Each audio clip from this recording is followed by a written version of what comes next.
सब मुझे मनहूस समझते हैं, कोई मेरे साथ अब शादी नहीं करना चाहता।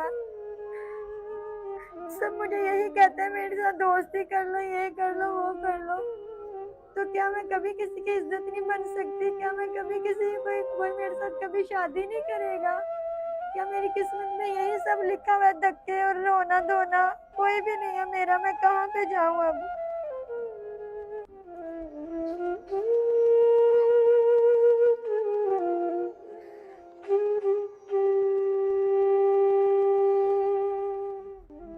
मैं जिला ओकाड़ा की रहने वाली हूँ।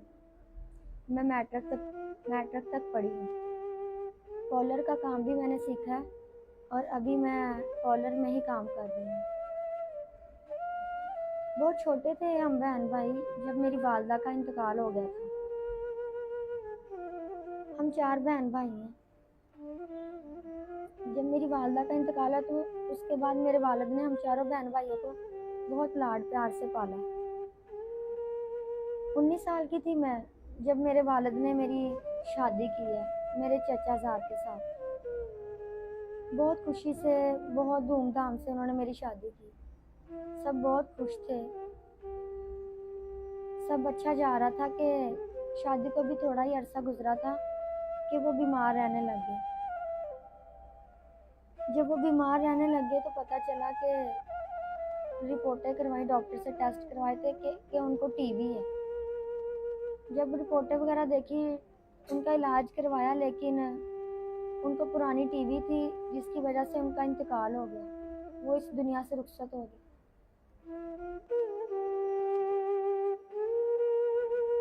जब वो इस दुनिया से रुखसत हो गए तो मेरी भी इद्दत पूरी हुई थी कि मेरे वालिद मुझे घर ले आए।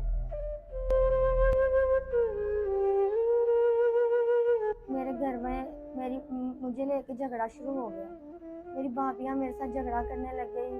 छोटी सी भी बात होनी तो मुझे ताने देने लग गई। मेरे भाई भी उनकी वजह से मेरे साथ बोलने लग गए। मेरे वालिद जब ये चीज़ें देखते थे वो बड़ा परेशान हो जाते थे क्योंकि उन्होंने मुझे बड़े लाड से पाला था।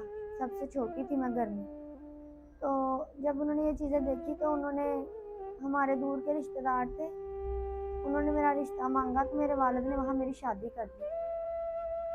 वो अपनी वालदा का इकलौता बेटा था। उसकी पहले तलाक हुई थी, उसके 2 बच्चे थे। तो मेरे वालिद ने मेरी शादी वहाँ कर दी। अभी शादी को 6-7 माह गुजरे थे कि उनको कहीं दूर आउट ऑफ सिटी जाना पड़ा। मैंने उनको कहा भी था कि आप इतनी दूर जा रहे हैं तो आप बस में चले जाएं या किसी ट्रेन वगैरह में चले जाएं, तो वो उन्होंने मेरी बात नहीं सुनी और वो मोटरसाइकिल पे चले गए। फिर इतने बावजूद मना करने के फिर भी वो बाइक पे चले गए। जब वो गए हैं, अभी वो आधे रास्ते में गए थे कि हमें कॉल आ गई उनके घर से जाने के थोड़ी देर बाद कि उनका इंतकाल हो गया रोड एक्सीडेंट में।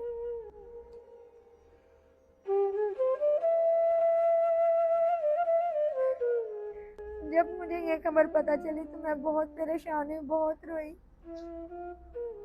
जब इतना रोई तो सबको पता चला कि उनकी वफात हो गई है तो मेरे वालिद बहुत परेशान हो गए और मैं वापस उसी जगह पे वापस आ गई अपने घर। फिर बेवा हुई और फिर अपने घर वापस आ गई। मेरे वालिद साहब मुझे लेके बहुत परेशान रहने लग गए और जब घर आई तो भाभियाँ तो पहले ही मुझे अच्छा नहीं समझती थी जब मैं पहली बार बेवा हुई। तो अब तो उन्होंने मेरा और ही जीना हराम कर दिया था। भाइयों को पता नहीं क्या क्या कहती थी कि ये मनहूस है, ये ऐसे है, ये वैसे है, ऐसे ऐसे उन्होंने कहना उनको। और इन सब चीज़ों की वजह से मेरे पापा मेरी परेशानी की वजह से इस दुनिया से चले गए एक दिन।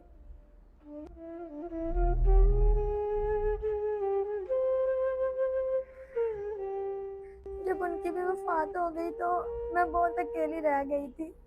कोई भी मेरा सहारा नहीं था। वालदा तो पहले मेरी फौत हो गई थी।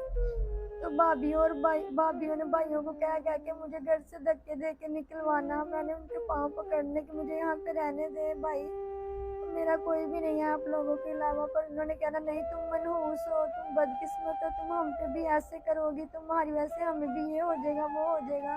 जहाँ भी शादी होती है तुम्हारा शोहर मर जाता है, उसको कुछ हो जाता है, तुम हो ही मनहूस। मोहल्ले वालों ने भी बहुत बातें करनी।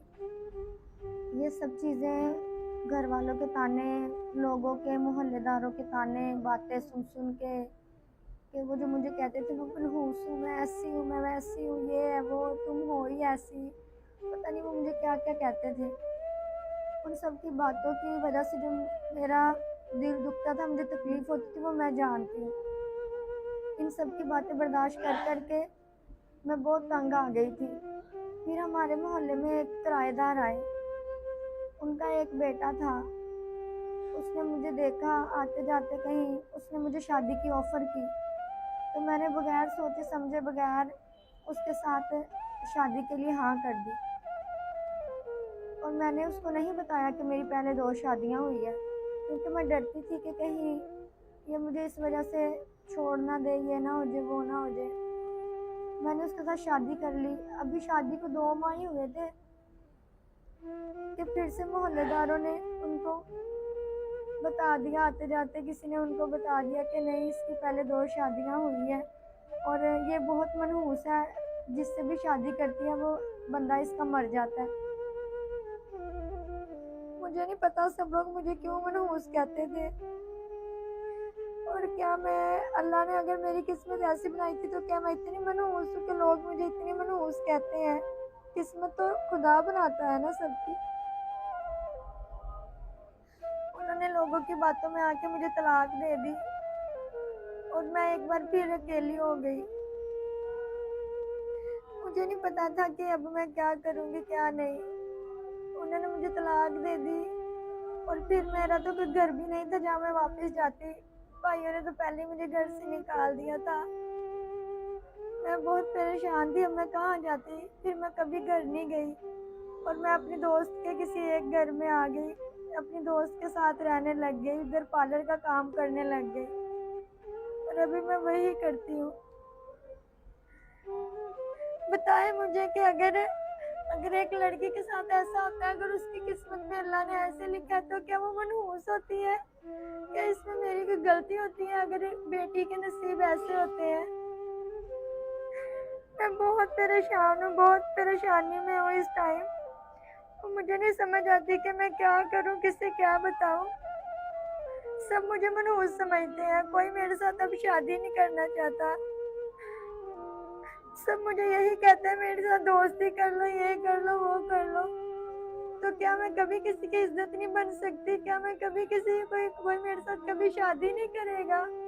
क्या मेरी किस्मत में यही सब लिखा हुआ है, धक्के और रोना धोना? कोई भी नहीं है मेरा, मैं कहाँ पे जाऊँ अब?